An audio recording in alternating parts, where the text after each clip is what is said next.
Саламатсыздар, ардақты ағайын, Маңғыстау арнасының тікелей эфирінде әдеттегідей Орта толсын хабары өз жұмысын бастайды.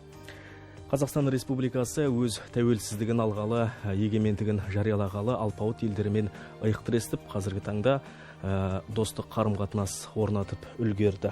Америка құрама штаттары мен Қазақстан Республикасының арасындағы қарым-қатынасқа келер жылы 30 жыл толады. Маңғыстау өңірінде Америка құрама штаттарының елшісі Қазақстандағы Уильям Мозер мырза арнайы келді. Біз бүгін елшісінің Маңғыстау өңіріне келген сапары жөнінде әңгіме қозғаймыз. Ассалаумағалейкум, қош келдіңіздер. Сонымен студия қонақтарымен таныстырайын. Қазақстандағы Америка құрама штаттарының елшісі Уильям Мозер, елшінің жұбайы Мэри Мозер ханым, сондай-ақ ақш елшілігі ақпарат бойынша аға көмекшісі Тоғжан Мұқатаева.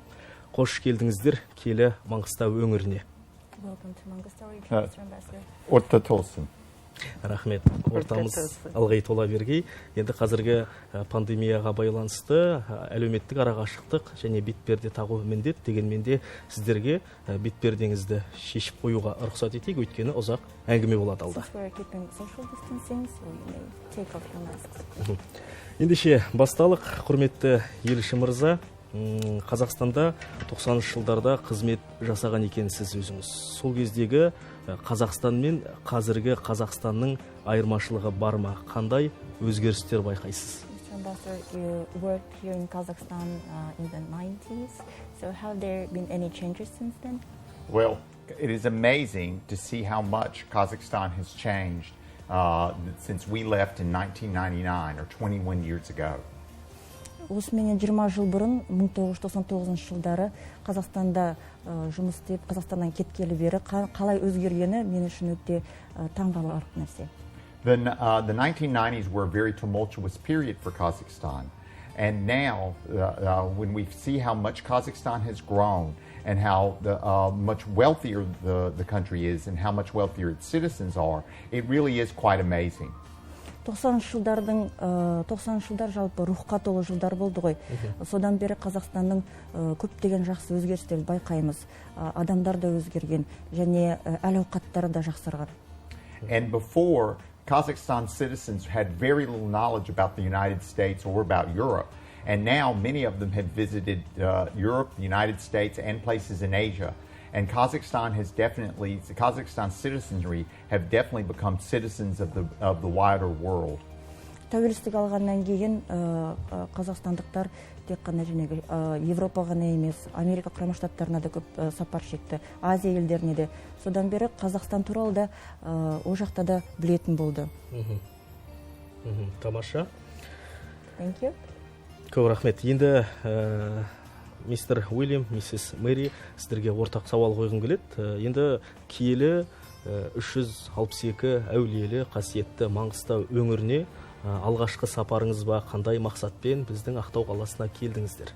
The next question is to you both.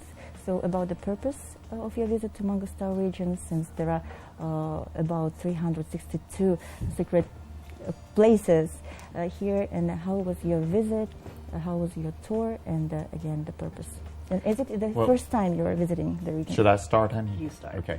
Well, this is our first visit to Mangystau, and and unfortunately, when I was here in the 1990s, I did not come here.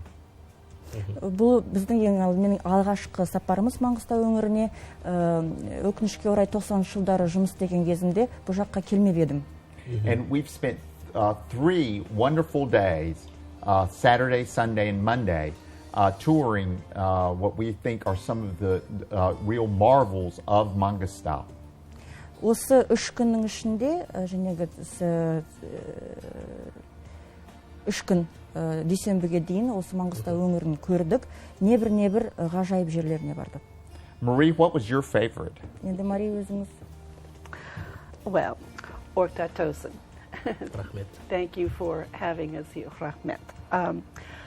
I think my favorite was the vast valleys, the Bashura, with the white.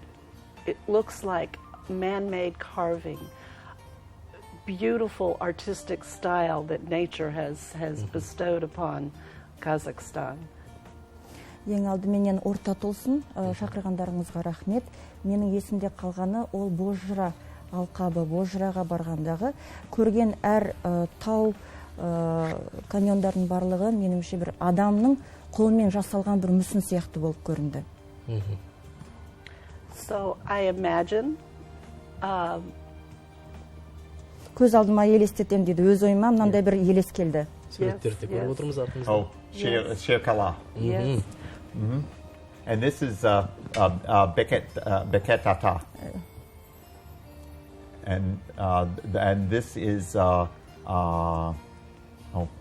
no, that one is the Salonia Ozera. Иә, барлық өзі Тұзбайырға барғаны Бекетата, Шерғала тауының алқабында түскен фотолары және жерасты мешіттегі фотолар. And maybe my favorite was really Bakuta Tau, because we have the painted desert in the United States, but I think that the Boshora Valley and its surroundings are just as beautiful as the painted desert in America. Елші мырзаға ең ұнағаны ол жәнегі Бозжырада болған Бақтытай, одан кейін Тұзбайыр әрине. Өйткені сол Бақтытайға барған суреттен де көрініп тұр. Ол сол жерді ақштағы сол мәдени ескерткіштері көп қорымдармен салыстырды. And we also had a chance, of course, to see some of the historical sites and the importance the Caspian played in the history of the Kazakh people. Және де әрине тарихи маңызы бар қорымдарға және де мәдени ескерткіштерге барып, ондағы аңыз әңгімелерді естіп, қазақ халқына маңызды деген жерлердің барлығын көрдік. And it was very moving to visit the underground mosque and have a chance to really experience that as a truly holy place. Жерасты мешіттерді көруге асық болдық. Сол жердің қасиетін сезінгіміз келді. Енді сапарларыңыз оңынан болғай, сәтті болып жатыр. Өйткені биылғы сапарыңыздың ерекшелігі Бекет атамыздың 270 жылдығымен тұспа-тұс келіп отыр екен. I'm very glad to hear about your tour and your impressions, since this year we are celebrating 270th anniversary of Beket ата. Енді елші мырзадан сұрағымыз келіп отырғаны, Маңғыстау өңірінің енді ақштағы тау жоталары, тау шатқалдарымен ұқсастығы бар деп атап өтті. Ал Маңғыстау өңірінің жұртшылығы, қонақжайлығы қалай болып жатыр екен? So you spoke about these sites of the Mangystau region. What about the people of the region? What do you, how do you find? Well, when we were touring the sites, we didn't see very many people. Енді әрине ол жерлерге барған кезде көп адамдап көрген жоқпыз. But we've enjoyed our time. The short time that we've had to spend in Aktau has been very pleasant. Бірақ қысқа уақыттың ішінде біз Ақтау қаласында кездестірген адамдармен, олардың қонақжайлығымен тамсандық. And I've always said, no matter where I've gone in Kazakhstan, I'm amazed about how friendly people are. Мен үнемі былай деп айтамын, Қазақстанның қай қаласына, қай жеріне бармасақ та, адамдардың қонақжайлығы бізді таңғалдырады деп айтамын. And I think that, and definitely Aktau and the rest of Mangystau is part of that. Әрине, тура дәл сол сияқты бүкіл Маңғыстау өңірде туралды солай деп айта аламын. And Marie, you remember when we spent the night in the yurt at the guest house? Мэри, киіздің ішіндегі жәнегі болдық қой, сол жақтағы мүмкін өзің ойларымен бөлісетін шығарсын. And we felt right at home. Тура өзімізді өз үйіміздегідей сезініп едік. Very warm and welcoming people. Иә, өтте жылы, өтте қонақжай адамдар, деді Мэри ханым. Көп рахмет, ұнағанына қуаныштымыз. Very glad to hear that. Thank you. Қымбатты телегөрермендер, біз тікелей эфирдеміз. Бүгінгі біздің тақырыбымыз ақш елшісінің Маңғыстау өңіріне сапары. Хабарласыңыздар, қояр сауалдарыңыз, айтар тілектеріңіз болса, ортаға салыңыздар. 30-30-08 біздің тікелей эфир телефоны, сондай-ақ WhatsApp мессенджері онлайн жүйеде екенін естеріңізге салғым келеді. Әрі қарай жалғастыралық. Елші мырза, енді біздің өңірде Қазақстандағы ақш дипломатиялық өкілдігі жүзеге асырып жатқан жобалар бар ма, және олардың мақсаты қандай? Mr. Ambassador, would like to know more about the programs and activities of the U.S. mission to Kazakhstan. Well, in Mangystau, we do a great many very, very important things. Маңғыстау өңірінен бастайын. Маңғыстау өңірінде біздің бағдарламамыз өте көп. Оның ең маңыздысын жүзеге асырып жатырмыз деп айта аламын. And before I came here today, we of course met with the Akim of the region. Бұл бағдарламаға келердің алдында біз облыстың әкімімен кездескен болатынбыз. Because it is one of the goals of my tour in Kazakhstan to meet with every Akim in every region in the country. And I was glad to have a chance to meet with the Mangystau Akim this morning. Өзіме елші ретінде қойған мақсатым әрине осы Қазақстандағы әрбір өңірдің, қаланың әкімдерімен кездесіп, жүздесу болатын. Сол себептен өңірдің әкімімен кездестім бүгін. One of the most important programs we do here in Mangystau is our cooperative training we do with Kazakhstan's Coast Guard. Сол жобалардың бірі, осы өңірге қатысты маңыздысының бірі, ол жағалау күзеті бойынша бағдарлама. Because what we've tried to work with them on training is trafficking in dangerous materials and also in trying to have better customs enforcement. Бұл бағдарлама аясында жүргізетін оқу бағдарламасы немесе тренингтер, олар біріншіден қауіпсіздікті жағалауда қамтамасыз ету, және де сол шекарадағы өте аса қауіпті заттардың тасымалдауын болдырмау. Сол бойынша тренингтер. And the Caspian coast of Aktau is definitely an international border. Әрине, Ақтаудағы Каспия жағалауы ол халықаралық шекара. Another issue that is very important to us and to Kazakhstan is, of course, trafficking in persons. Тағы да біз үшін аса маңыздысы дипломатиялық өкілдік ретінде осы шекаралардағы адам саудасын болдырмау. And in a recent speech, President Tokayev very clearly pointed out how Kazakhstan had to take certain reforms in order to really meet international standards on trafficking in persons. Өзіңіз білетіндей, президент Токаев мырза өз сөзінде халыққа жолдауында жәнегі адам саудасына қарсы іс-әрекеттерді жақсарту мәселесі, дамыту мәселесін қозғаған еді. And he specifically talked about extending help to foreign victims of trafficking and to making sure that there is sufficient identification of labor trafficking. And this is something that is, of course, relevant to Mangystau as well to every oblast in Kazakhstan. Сол жәнегі өз жолдауында Токаев мырза реформаларды қабылдауды құптады, соны ұсынды, адам саудасына қатысты. Сол үшін де тек қана Маңғыстау өңірі ғана емес, әрине бүкіл Қазақстан бойынша осы бір мәселемен мәселе саласы бойынша реформа жасауды айтқан еді. But we believe that Kazakhstan is a good partner in this area. Және біздің ойымызша Қазақстан бұл салада біздің өте жақсы серіктесіміз. And then I have to say that there is a historical moment in Mangystau. Және де тағы да сіздермен бөліскім келетіні, ол бір тарихи бір жайт бар Маңғыстауға қатысты. Yes, and you know, at one time Mangystau was the home to the BN 350 reactor, fast breeder reactor. Кезінде Маңғыстау өңірі осы бір атомдық реактордың өңірі болған.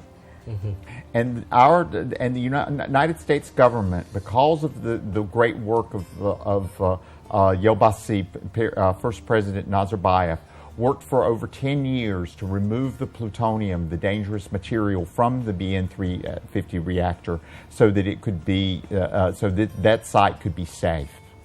Сол кезінде елбасы Нұрсұлтан Әбішұлы Назарбаевтың қолдауымен сол бір тарихи кезең болған еді. Осы реактордың алынатын плутонийді жәнегі жою, болдырмау, оның кесір тиіп кетпесін деп сол бір үлкен бастама жолға қойылған болатын.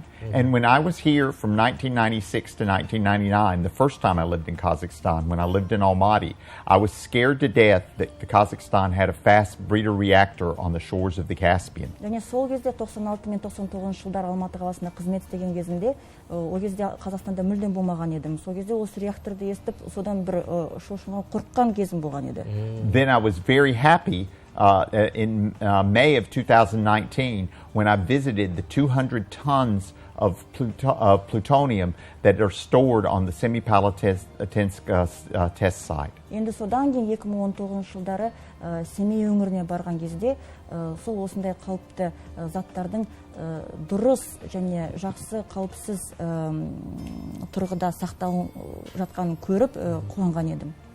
But this is just a little small, a little bit of what we actually work on in our embassy. Бұл әрине бұл кішігірім ғана мысалдар ғой, біз елшіліктегі атқарып жатқан жұмыстарымыз жайында айтайын дегенім. But of course, we do a great deal with the oil industry, which is also important to Aktau and Mangystau Oblast. Өзіңіз білетіндей, Маңғыстау менен Ақтауға қатысы бар жәнегі мұнай бойынша жобаларымыз өте көп. But we also do things like teach English language, which we do a great deal of here in Mangystau. Сонымен қатар ағылшын тілін оқыту бойынша бағдарламаларымыз өте көп Маңғыстауға қатысты. So we have a great range of programs that really reflect the broad and deep nature of our strategic partnership with Kazakhstan. Қазақстан елімен стратегиялық ынтымақтастық, серіктестік аясында жасалынатын көптеген бағдарламамыз әрине көп. Демек, енді басты мақсат жолдау жүктеген міндеттерді жүзеге асыру. Жобаларыңыз жүйелі жүзеге асып жатыр ма, кедергілер жоқ па деген сауал. And now, of course, another question is regarding these programs. Are there any challenges in implementing these programs? Well, there are always challenges in implementing programs anywhere. And we have business disputes between American companies and the government of Kazakhstan. But this is what diplomacy is for, is to work on those problems. Әрине, әр салада өзінің қиындықтары болуы мүмкін, бірақ біздің дипломатиялық өкілдігіміз дәл сол қиындықтарды болдырмау, оны шешу үшін қызмет етеді. And I spend a lot of time working on what we call business climate issues, because we want Kazakhstan to be a good place both for international investors and for local investors as well. Және де елші ретінде шетелдік инвесторлар үшін біз сөйтіп өзіміз бизнес климат деп атайтын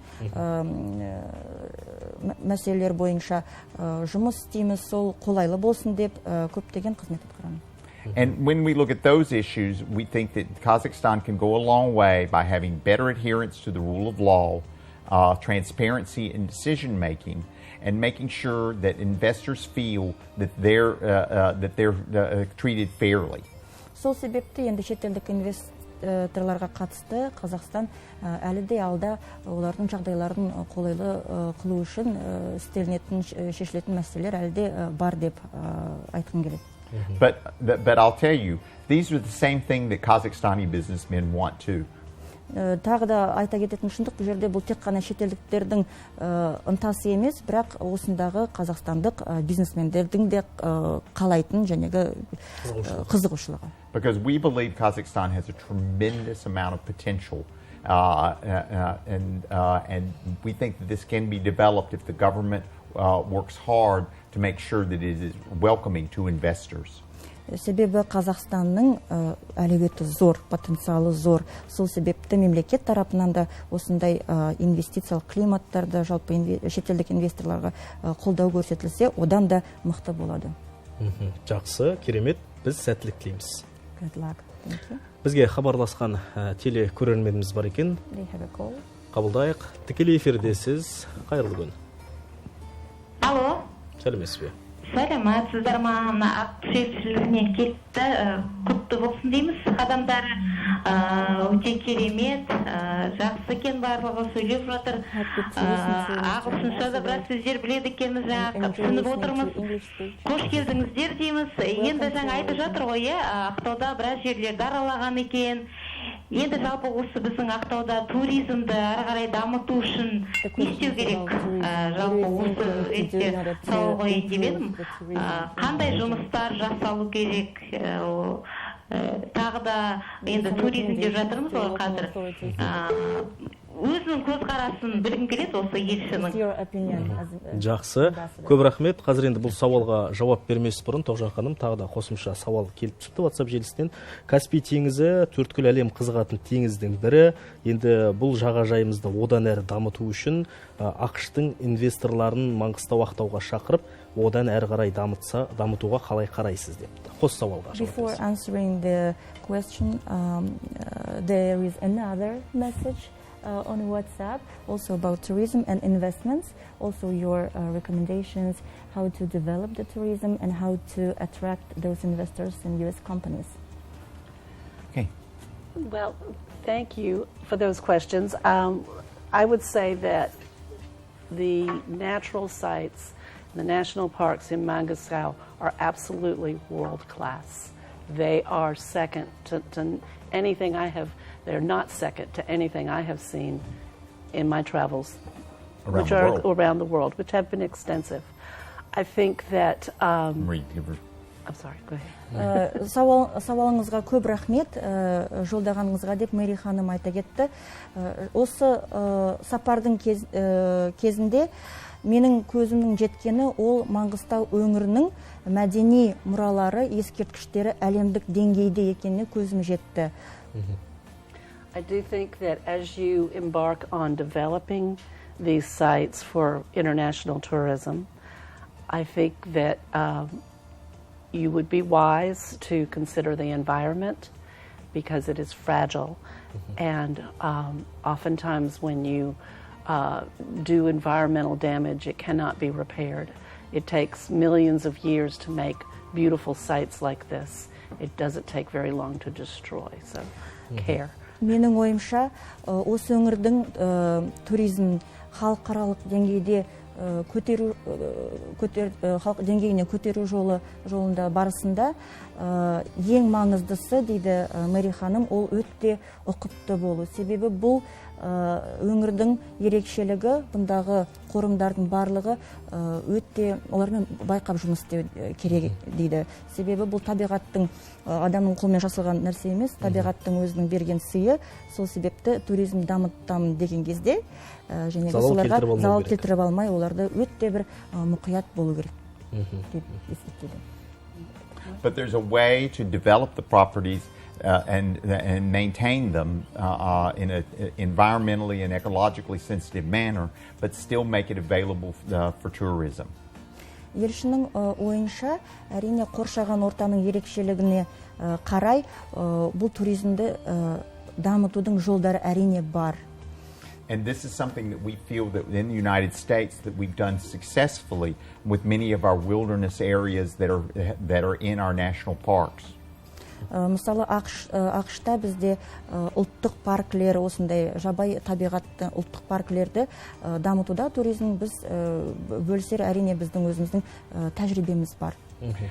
Many of these questions, of course, are going to be for the national government because the infrastructure is really a question for them and not so much for the government of Mangystau. Бұл әрине, бұл тек қана Маңғыстау өңірінің басшылығының қолындағы нәрсе емес, әрине бұл ұлттық жалпы үкіметтің қолындағы нәрсе. Елдің мүддесі. But some months ago I had discussions with the Ministry of Culture and Tourism about the possibility of developing a tourist industry in Kazakhstan by partnering with the national parks and the commercial companies that work on these issues in the United States. Мысалы, мәдениет және спорт министрлігімен кездескенімде туризм бойынша сөз қозғағанымызда менің бір ұсынысым былай болатын. Және тек қана үкімет тарапынан ғана болмаса, ол жекеменшік компаниялар оған үлесін қосса, национал ұлттық парклердің жәнегі басшылары барлығы үш жақтан бірігіп бір жоба жасаса деген сөз қозғаған болатын. But I think what you want to achieve believe, it's very simple. It's that what happens in the United States, it's possible to visit one of our national parks that are visited by millions of people each year, but still have a feeling that there is no one around for miles. Елші мырзаның ойынша, дәл өтте шешімі қарапайым. Мысалы, ақштағыдай ұлттық қорлар, ұлттық парклердің өздері қаншама жыл сайын миллиондаған адамдар келсе де, оның ішінде сен өзіңді бір жалғыз жүргендей сезіне аласың. And because you have to begin that this is a resource that belongs to the people of Kazakhstan, and it needs to be preserved for the future. But it doesn't mean that it couldn't be a tremendous job generator for Kazakhstan today. Есте сақтайтыны, бұл әрине осындай ерекшелігі бар жерлер, мәдени мұра деп айталамыз. Олардың барлығы халықтікі екен ұмытпау керек, және де оларға байқап, олардың және сақтауы, мәдени мұра ретінде сақталуы туралы сөз қозғалу керек. And as we've already talked about, the fact that the Kazakhstani people are so warm and welcoming is a big plus for international tourism. Және де бұл жерде үлкен бір жақсы нәрсе халықаралық туризм дамытуда, ол қазақстандықтардың жылылығы мен олардың қонақжайлылығы. Тамаша, қазір енді әңгімені жалғастырамыз. Бізге тағы да хабарласқан көрермен бар екен. Қосалық, тікелей эфирдесіз. Сәлеметсіздер ме? Сәлеметсіз бе? Қайырлы күн. Студиямызға келген қонақтарға, қазақ еліне, Маңғыстауға қош келдіңіздер дегім келеді. Алғашқы сапар екен, қадамдарыңыз құтты болсын. Енді маған қызық болып тұрған сұрақ, бұл кісілер енді бұрын Маңғыстауды осы жаққа келмес бұрын Маңғыстау туралы көзқарастар қалай болды екен? Келгеннен кейін сол көзқарас өзгерді ме, әлде өзгермей қалды ма? Соны сұрағым келеді. Және Маңғыстау біздің салт дәстүрді сақтанып қалған облыс, өңір. Сондықтан біздегі мына ұлттық тағамдар бар, шұбат, бауырсақтардан дәм тәтті ме екен, қандай әсерде екен, сол туралы айта кетсе. Жақсы. Өңірді қалай елестеттіңіз, сол елестеткеніңіздей болып шықты ма деген сауал алғашқысы. So, yeah, before and after impressions regarding the Mangystau.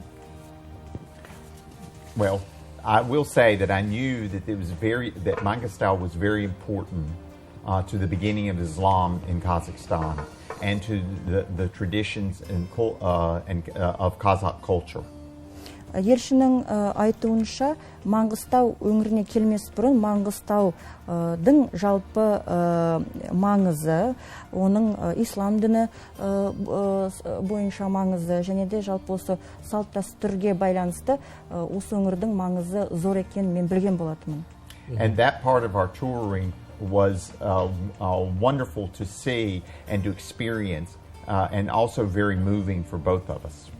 Және де сапарым кезінде соның бәріне көзім жетті, және соны біле тұра қаншама жерлерді аралаған кезде сондай бір әсер алдық екеумізде. But I had no idea the extent of the natural wonders in Mangystau region, and now I have become a firm believer in this being a wonderful site for tourism.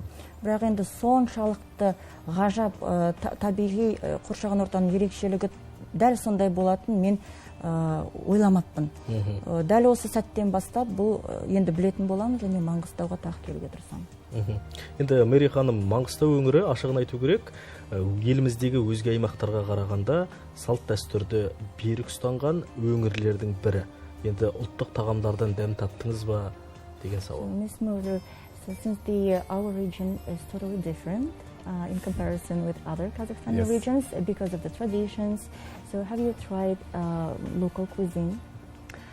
Yes, we had a wonderful opportunity to stay in the ethno village near the national parks, and it was a very rich experience.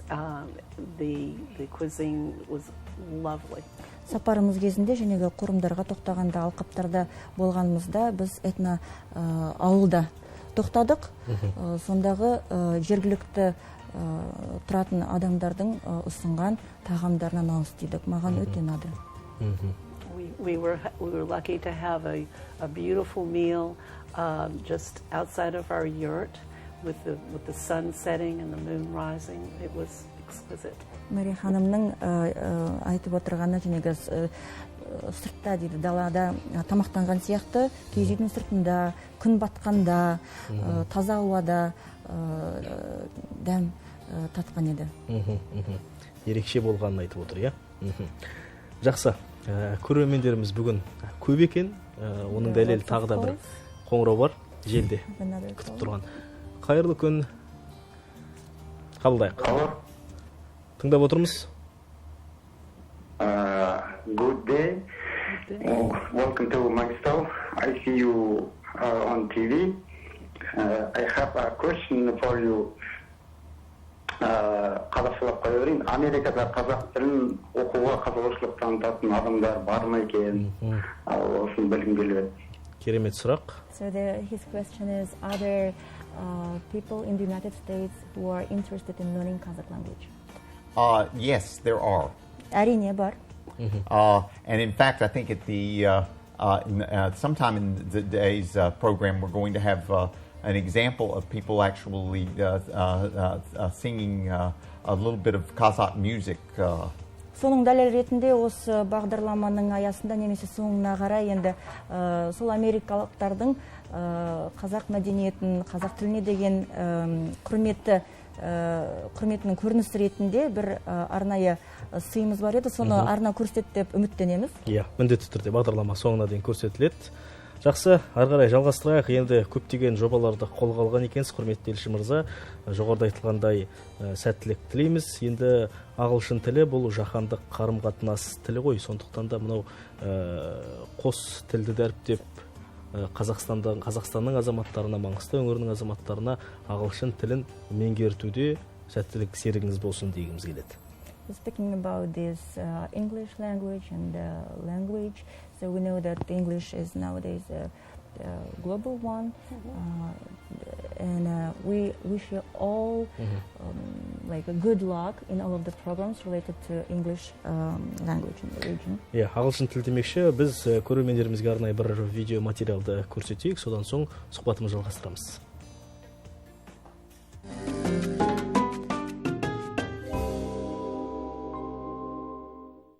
Dear friends, my name is Will Moser, U.S. Ambassador to Kazakhstan.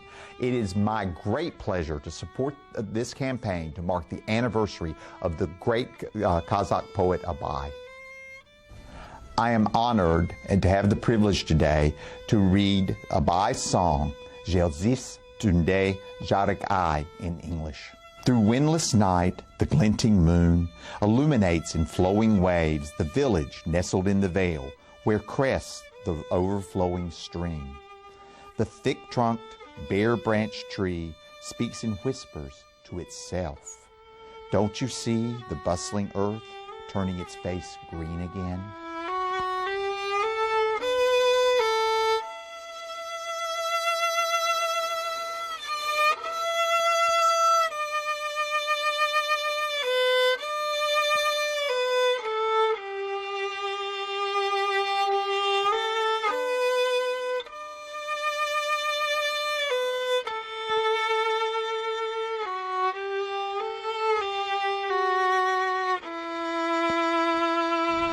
You know, it was great reading this poem of the great poet Abay's today, and I encourage all the U.S. mission staff throughout the country to take part in the Abay Challenge.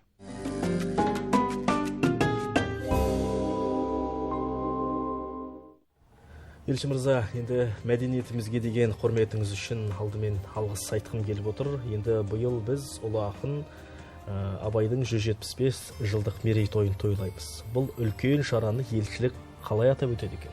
So thank you, Mr. Ambassador, for the respect of our culture. And as you know, this year we are celebrating the 175th anniversary of Abay Kunambayev. So does the embassy plan to mark and celebrate this event as well? Yes. We have a whole series of events that we will do throughout the year. Жоспарымыз бар, жыл бойы біз осы үлкен мерейтойды атап өтуге шараларымыз арнайы бар. And then next year we will have an annual event where we will play Tongas Kamala at the embassy. Келесі жылы бұйырса Абай күн тойлап атап өткен кезде біз елшілігімізде Абайдың сүйікті ойыны болып есептелетін 9 құмалақ жарысын жасаймыз деп отырмыз. And believe me, it will take me a year to get to play it well. Оны мен ойнап көрдім, және ол бір жылдай уақытым әлі дұрыс ойнауға 9 құмалақ әлі бір жылдай уақытым керек шығар. Because I think when Kazakhs were nomadic people, they had a lot of time to think through the logic of the game. Себебі логикасын бәрін ойлағанға қазақтар уақыттар бар кезде логикасын өзін ойлап тапқанның өзі қаншама уақыт талап етеді. And Abay has become an international figure. Абай Құнанбайұлы ол халықаралық деңгейде әлемге танылған. And you can find interest in his work in Europe and the United States. Европа мен ақш-та да оның жұмыстарын және шығармаларын табасыздар. Because he is a great poet. Себебі ол ұлы ақын. And I'd like to do a couple lines from one Abay poem in Kazakh, if you will let me. Қазақ тілінде Абайдың бір шығармасынан өзімді оқып берсем. Керемет. Okay. Talap yenbek terangoy, kanarat rakam oylap koy, bez yasılız konsegis. Тамаша. Керемет. Thank you. Енді and then what I wanted to say is that he does a wonderful job of using the rhythm and the sound of the language to express meaning. Жалпы осы Абайдың шығармаларында білгенім ол рифма дейміз ғой, ұйқасын керемет тапқан ақын. And that is the sign of a great poet. Және оның ұлылығын ақын ретіндегі ұлылығын дәлелдейтін нәрсе. Келсем, қазақ ақыны Абай Құнанбайұлының қалдырған дәстүрі мен идеяларынан үйренеріміз әлде мол. Оқу және білім демекші ақш-та оқып жатқан қазақстандықтар көп қой. Қазіргі мынау пандемия кезінде олар қалай оқып жатыр? So speaking about, like to continue about Abay's works, of course, and about education, I would like to ask you about our Kazakhstani students who are studying in the United States. What are they doing now during the pandemic? Well, this has been a very difficult period of time. Әрине бұл бір өте қиындау кезең. Because many universities in the United States have closed in-person instruction because of the pandemic. Жоғары оқу орындары Американың өзінде де осы пандемияның кесірінен жабық тұр. And those Kazakhstani the students who were attending those universities have not been able to return to the United States for study. Сол үшін сондай университетте оқитын қазақстандықтар, студенттер, олар о жаққа жәнегі бара алмады. Қазақстаннан жалғастырып отыр оқуларын. But students where the universities are still open have been able to return. Бірақ кейбір ақш-тағы университеттер олар ашық. Сонда оқитын қазақ студенттері олар сол жаққа барып оқып жатыр. And we have been issuing student visas, new ones. Және де біз визаларды, жәнегі жаңа визаларды беруді жалғастырып жатырмыз. And we do want Kazakhstani students to study in the United States. Әрине біз олардың ақш-та оқығандарын қалаймыз. And we're hoping that next year, if the pandemic comes to an end, that we will start to see students coming back to the United States with universities open, and they will be welcomed as they have been for the last 30 years. Әрине пандемия аяқталғаннан кейін олар қайтадан сол жаққа барып оқуын жалғастырады деп үміттенеміз. 30 жыл бойы қалай болды, және қай университеттерінде оқыды, қай университеттер олар үшін ашық болды, соны жалғастырады деп үмітім бар. And students are definitely some of the best ambassadors that Kazakhstan can ever send to the United States. Студенттер, қазақстандық студенттер осы Қазақстанның нағыз ақш-та жүрген елшілері. Көп рахмет. Ендігі сауалыма мүмкіндік болса қысқаша жауап беруіңізді өтінеміз.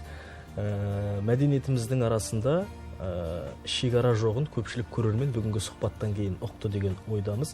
Енді келешекте қандай жоспарлар бар, қандай жаңалықтар болады? So now I feel like there are no boundaries between our two cultures. And what about other programs, and just a brief about some plans of the U.S. mission to Kazakhstan? Well, this next year, we're going to be working more and more on the ties between American agricultural interests and Kazakhstan's agricultural sector. Келесі жылы ауыл шаруашылық саласындағы ынтымақтастығымыз бойынша қарқынды жұмыс жасаймыз. Because we believe that Kazakhstan, with its long tradition of animal husbandry, has a great deal of potential in producing a modern meat-producing industry. Себебі бұрыннан келе жатқан қазақтың мал шаруашылығы бойынша салт дәстүрлері мен қазіргі заманауи технологияларды пайдаланып жасайтын жәнегі жоспардағы бағдарламамыздың әлеуеті, потенциалы өте көп деп сенеміз. But what Kazakhstan needs more than anything is the modern agricultural techniques along with modern agricultural technology such as vaccines and seeds and other things that the United States can offer. Сол ерекшеліктердің барлығын ойлай келе ақш не ұсына алады деген кезде ол жәнегі жаңа заманауи технологиялары мен тіпті мысалы вакцинация жасау мал шаруашылығында сол бойынша жұмыс жасаймыз. And I know Mangystau is not one of the coldest areas of Kazakhstan. Және де Маңғыстау өңірі Қазақстанның ең суық жері емес екенін білемін. But Kazakhstan has a great deal of its agricultural land in cold weather conditions. Дегенмен басқа өңірлер, мысалы суық жерлер, ол Американың да дәл сондай климаты бар қалалар мен штаттармен бірдей. And this is something that we have also in the United States. Осындай нәрсе екі елімізді одан әрі In fact, I was just reading this morning that it's already snowing in Minnesota. Мысалы Миннесотада да қар жауып жатыр екен. Yes. So it's not unlike northern Kazakhstan. Солтүстік Қазақстан сияқты. Жақсы. Көп рахмет елші мырза, әңгімеңізге алғыс білдіреміз. Енді хабарымыздың аяқталуына санаулы минуттар қалды. Сөз соңында биыл дәл осы Маңғыстау төбектің тұңғыш телеарнасы Маңғыстау арнасына 50 жыл толады. So we have just a few minutes till the end of this program, and as you may know, we are to mark the 50th anniversary of our TV channel. Айтар тілегіңіз болса. If you have anything to wish to our audience, well, please. Құтты болсын, жүз жасасын. I hope that the next 50 years will be just as wonderful as the last 50 have been. Келесі 50 жыл бұдан да мықты болады деп сенеміз. Жүз жасасын деді. Көп рахмет. Mrs. Mary. Құтты болсын. Thank you for having us here, and I wish you all good things for your future and your wonderful region and for your country. Шақырғандарыңызға көп рахмет. Өңірлеріңізге тек қана барлық жақсылықты тілеймін және жалпы елге де тілейтінім осы. And we definitely want to come back when we can go and enjoy the Caspian Sea. Енді біз Каспийге қайтадан келеміз, қайтадан оралғымыз келеді. Келіп тұрыңыз, біз сізді асыға күтеміз, қарсы аламыз. Көп рахмет, құрметті мистер Уильям, миссис Мэри, алғыс білдіреміз, жұмыстарыңызға сәттілік тілейміз, сондай-ақ Тоғжан ханым, сізге де алғысымыз шексіз. Енді жоғарыда елші мырзаның өзі уәде етіп айтқандай, енді ақш-та тұратын сол елдің азаматтарда қазақ тіліне, қазақтың мәдениетіне жанашырлық жақын екенін тілге тиек етті. Абай атамыздың айттым сәлем қаламқас деген тамаша туындысына Теннессидегі Нэшвиллдік топ Хамминг Хаус тамаша бір әуен жазыпты, бейне клип те түсірген екен. Хабарымызды сол бір туындымен аяқтасақ. Тамаша. Қымбатты көрермендер, Орта толсын хабарының кезекті санын жоғарыдағы Хамминг Хаус тобының айттым сәлем қаламқас әніне түсірілген кавер нұсқасын ұсынамыз. Аман болыңыздар.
Hello, we're Humming House from Nashville, Tennessee. We hope you enjoyed that version of the classic Kazakh folk song by Abai. In 2018, we had the good fortune of going to Kazakhstan on an American Music Abroad program and stopped in a town called Semey, where the national poet of Kazakhstan, Abai, is from. We had an amazing time there, really enjoyed the people, the culture, and the food. And so we found out recently that 2020 is the 175th anniversary of the birth of Abai. So we decided to do a dedication in celebration of that. Bobby here did an arrangement for strings, and we're sending it out to the people of Semey and Kazakhstan with all the love from Nashville.